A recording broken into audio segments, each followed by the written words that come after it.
챕터 5. 인내. 기다림 속에서 자라는 깊은 뿌리. 두려움의 반대말은 무엇인가? 시편 27편 1절. 여호와는 나의 빛이요 나의 구원이시니 내가 누구를 두려워하리요. 여호와는 내 생명의 능력이시니 내가 누구를 무서워하리요. 두려움은 우리 삶을 갉아먹는 치명적인 감정 중 하나입니다. 두려움은 이성을 마비시키고 아직 일어나지 않은 일에 대한 염려로 현재를 무기력하게 만듭니다. 가장 큰 문제는 하나님에 대한 불신으로 이어진다는 것입니다. 두려움에 사로잡히면 하나님의 약속을 믿지 못하게 되고 결국 불순종으로 나아가게 됩니다. 그러나 사도 바울은 하나님이 우리에게 주신 것은 두려워하는 마음이 아니요 오직 능력과 사랑과 절제하는 마음이라고 했습니다. 두려움의 반대말이 무엇입니까? 바로 믿음입니다. 두려움을 어떻게 극복합니까? 다윗은 아들 압살롬의 반란으로 모든 것을 잃고 도망치는 신세가 되었습니다. 그러나 그 순간에 다윗은 하나님이 얼마나 크신 분이며 자신을 얼마나 사랑하셨는지를 기억해내고는 내가 누구를 두려워하리요? 내가 누구를 무서워하리요? 나는 여전히 태어나리로다 라는 고백을 되뇌었습니다. 신앙심이 아무리 깊어도 두려움이 찾아오는 순간이 있습니다. 중요한 것은 그 두려움을 이길 수 있는 믿음이 있느냐는 것입니다. 두려움이 몰려오거든 숨기지 말고 오히려 인정하십시오. 두려움을 감추면 사탄이 그 두려움으로 우리를 칭칭 감고 꼼짝 못하게 할 것입니다. 두려움이 밀려올 때 하나님의 전으로 가십시오. 두려움이 밀려올 때 우리가 외쳐야 할 것은 절규가 아니라 하나님을 찬양하는 것입니다. 두려움이 엄습할 때 하나님의 얼굴을 구하며 그의 앞에 나아가 부르짖으십시오. 연약함을 인정하며 도움을 구하면 주님이 기꺼이 구원의 산성이 되어주실 것입니다. 두려움에 사로잡혀 하나님께 불순종으로 나아간 적이 있습니까? 신앙심이 아무리 깊어도 두려운 순간이 올 수 있다는 사실을 압니까? 두려움이 엄습할 때 나의 연약함을 인정하고 주님께 도움을 구합니까? 오늘은 107번째 두려움의 반대말은 무엇인가 이런 제목으로 말씀을 나눠보겠습니다. 기억하고 계시죠? 계속 레모네이드를 꿈꾸다 라고 하는 제목으로 말씀을 나누고 있습니다. 오늘은 두려움에 대한 이야기를 나누어 보려고 합니다. 두려움은 무엇일까요? 사실 두려움은 우리의 인생에 큰 해악을 끼치는 아주 신 레몬 중에 하나입니다. 왜냐하면 두려움이 우리들에게 찾아오면 아직 오지도 않은 일들에 대하여 실패에 대한 그 예측으로 인하여 우리의 인생이, 우리의 삶이 다 망가져 버려요. 두려움이 찾아오면 소위 우리가 이야기하는 패닉 상태에 빠져 있습니다. 자, 적용. 오늘 여러분들의 삶 가운데 혹시 두려움으로 인하여 패닉 상태에 빠진 사람이 있나요? 아직 오지 않은 일들에 대하여 결과를 미리 예측하고 힘들어하는 사람이 있나요? 그렇다면 오늘 그 두려움의 신 레몬을 레모네이드로 바꾸어 가면 좋을 것 같아요. 여러분들 기억하시죠? 2002년 월드컵 하면 누가 떠오르나요? 저는 누가 뭐라 그래도 히딩크 감독이 떠오릅니다. 히딩크 감독이 처음에 욕을 많이 먹었죠. 왜냐하면 우리나라 국가대표 선수들이 시범 경기를 할 때 아주 그냥 경기하는 붙는 족족 엄청난 스코어로 깨졌어요. 그 엄청나게 졌던 그 상대가 누군가 유럽에 있는 강호들이었어요. 히딩크 감독은 그렇게 이야기를 하죠. 우리 선수들이 저 실력이 좋은 저 유럽 선수들과 맞붙어서 싸워본 경험이 있어야 두려움을 이길 수 있다. 그리고 그 다음에는 아주 약한 팀들하고 경기를 내서 몇 대 0으로 이기는 그런 결과를 만들어내죠. 또 이기는 경험을 통하여 또 자신감을 가지게 하는 그런 전략이었다. 굉장히 좋은 전략이었다는 생각이 들어요. 자, 오늘 여러분들에게 필요한 게 뭘까요? 자신감입니다. 근데 우리가 어떻게 이 자신감을 만들어갈 수 있을까요? 자, 두려움이라는 놈이 일단 우리들의 삶에 딱 찾아오게 되면 우리의 삶의 평안함을 다 잃어버리게 돼요. 오래된 이야기인데 사실은 제가 이종 격투기를 굉장히 좋아했어요. 그 경기 보는 거. 아마 목회자들 중에 저희 돌아가신 아버님도 이 권투를 되게 좋아했는데, 이거 목사가 이런 걸로 스트레스 풀어도 되나? 아무튼 막 이종 격투기하고 하는 걸 보면 굉장히 신났던 기억인데, 그 선수 중에 하나가 러시아의 효도르라는 선수가 있어요. 기억나는 분이 있을까요? 이 효도르는 거의 제 기억에 접은 적이 없는 천하무적과 같은 선수였습니다. 근데 이 선수에게 어떤 기자가 이런 질문을 하죠.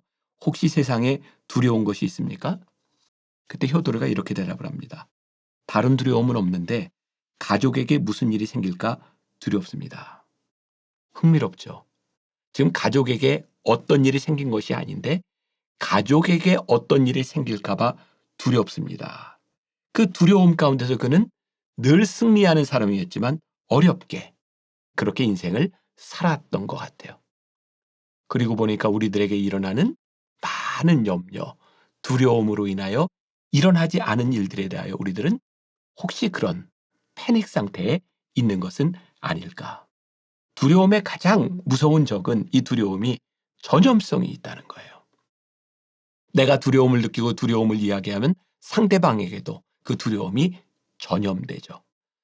우리가 잘 알고 있는 민수기 14장에 12명의 정탐꾼 중에 10명이 돌아와서 이스라엘 백성들에게 우리는 메뚜기와 같다라고 이야기했을 때 그 이야기를 들었던 모든 백성들이 패닉 상태에 빠지잖아요. 모세를 죽이려고 하고 네가 우리를 여기까지 불러내서 우리를 죽게 하려고 하느냐라고 말을 하죠. 그 원인이 뭐예요? 두려움 가운데 패닉 상태에 빠진 거예요. 두려움은 전염성이 있을 뿐만 아니라 여러분 첫 번째 문장에 보면 두려움은 우리 삶을 갉아먹는 치명적인 감정 중에 하나입니다. 세계 2차 대전 때 유명한 루즈벨트 대통령의 연설이 있습니다. 들어보셨을 거예요. 국민 여러분, 우리가 이 시점에서 정말 두려워해야 할 것은 바로 우리가 두려워한다는 사실 하나뿐입니다. 우리를 믿고 투자하고 열심히 일해 주시기 바랍니다. 세계대전 이후에 공황 상태에서 경제 공황이 일어났을 때 루즈벨트가 이야기한 거죠. 우리들에게 가장 무서운 두려움은 두려워하고 있다는 것입니다. 여러분, 우리를 믿고 함께 나아갑시다. 오늘 여러분들이 그런 얘기를 하고 싶어요. 두려움의 반대말은 뭘까요? 두려워하지 않는 것? 아니에요. 믿음이에요. 우리들이 하나님을 바라보며 우리들이 하나님을 믿는 믿음 안에서 굳건히 설 때에 우리들이 두려움을 이겨나갈 수 있어요. 우리들 모두에게 찾아오는 두려움의 신 레몬, 어떻게 레모네이드로 바꿀 수 있을까? 오늘 본문 1절이 어떻게 되어 있어요? 여호와는 나의 빛이요 나의 구원이시니 내가 누구를 두려워하리요? 여호와는 내 생명의 능력이시니 내가 누구를 무서워하리요? 오늘 우리가 두려움을 극복하는 제일 좋은 방법은 이 다윗처럼 하나님을 믿는 믿음 안에서 찬양하는 것이라고 생각해요. 벌써 여러분들 머릿속에 떠오르는 찬양이 있을 것 같아요. 하나님이시여 라는 찬양. 하나님이시여 하나님이시여 주는 나의 하나님이시로다. 나의 몸과 마음 주를 갈망하며 이제 내가 주께 고백하는 말 여호와는 나의 힘이요 여호와는 나의 구원이시니 내가 누구를 두려워하리요? 여호와는 생명의 피난처시니 주의 인자가 생명보다 나음으로 내 입술이 여호와를 찬양하리. 내 평생에 주를 찬양하며 주의 이름으로 내 손 들리라. 너무 좋잖아요. 하나님이시여 하나님이시여 주는 나의 하나님이시로다. 내가 손을 높이 들며 하나님을 찬양하는 이 믿음의 고백이 우리로 하여금 두려움을 극복하게 만들어요. 오늘 이 말씀 다 마치고는 이 찬양 우리 같이 부르면서 오늘 하루 여러분들의 삶에서 두려움을 예수 이름으로 찬양하며 몰아내는 그런 하루가 되었으면 좋겠습니다. 아멘. 네. 자, 성경 말씀 한 구절 더 봅니다. 디모데후서 1장 7절 말씀. 하나님이 우리에게 주신 것은 두려워하는 마음이 아니요 오직 능력과 사랑과 절제하는 마음이니. 하나님이 우리들에게 주시는 것은 두려워하는 마음이 아니다라고 말씀하고 있어요. 하나님께서 우리들에게 주시는 그 마음으로 우리들이 주님을 극복해요.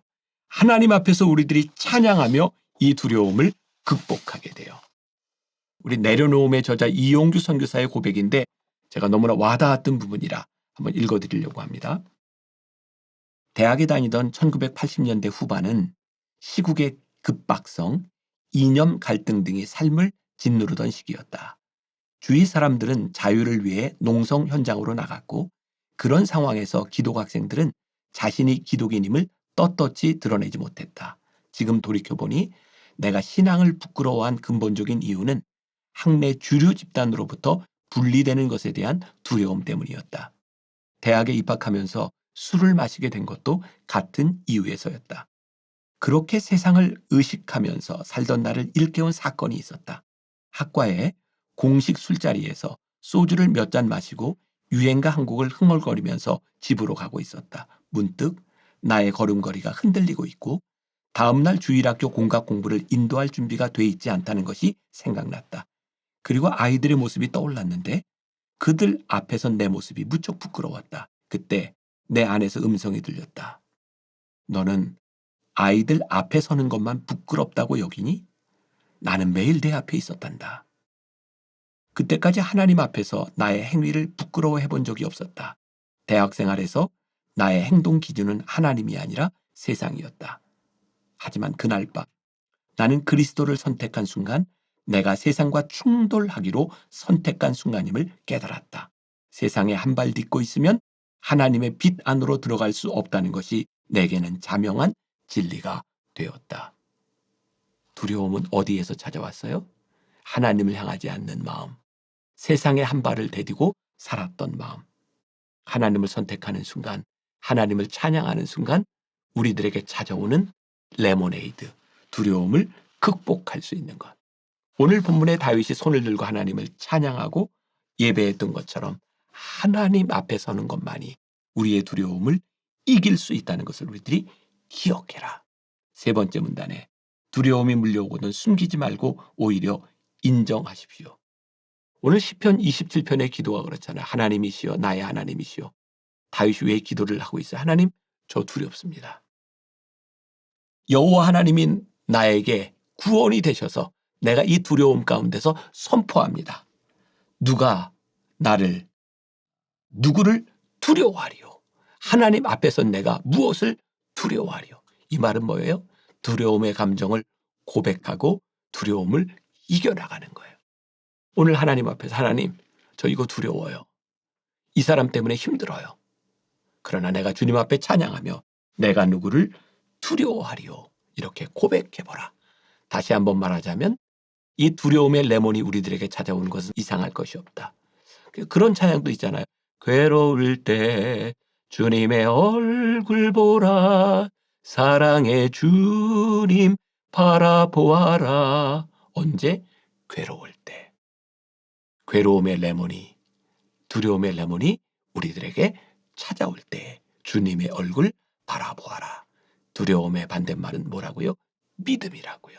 하나님을 찬양하는 것이라고요. 두려움의 패닉이 하나님을 찬양하며 깨어지는 역사가 오늘 여러분들에게 있기를 간절히 소원합니다. 조금 전에 불렀던 찬양 하나님이시여 하나님이시여, 오늘은 이 찬양을 누르며 마무리하면 좋을 것 같아요. 함께 불러봅시다.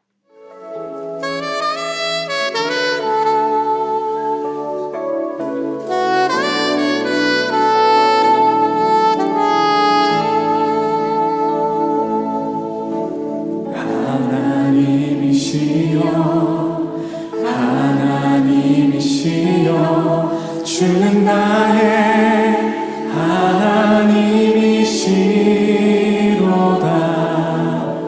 나의 몸과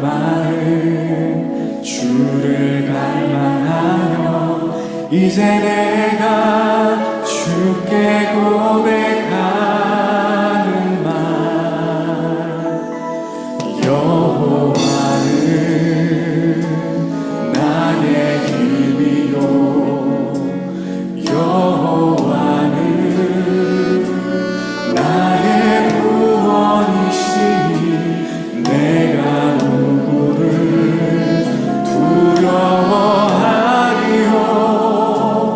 여호와는 생명의 피난처시니 주의 인자가 생명보다 나음으로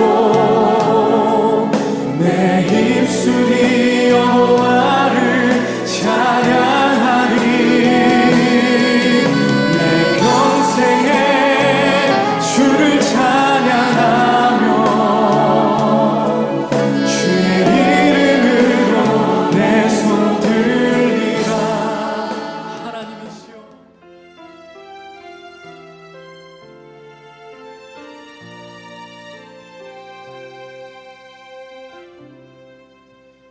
메마른 영혼을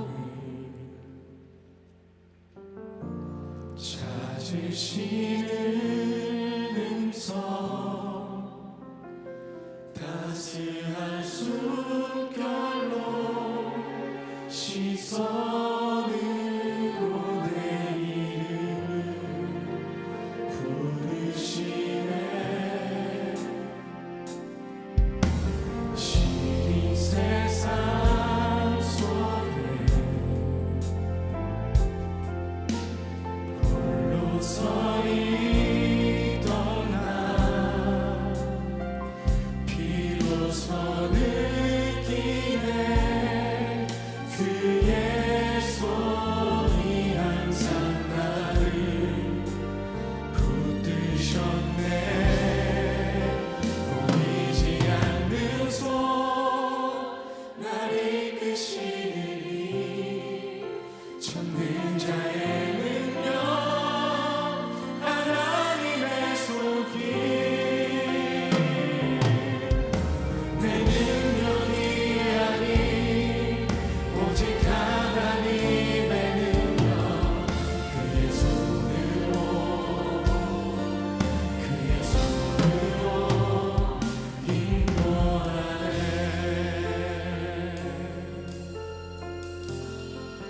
메마른 영혼을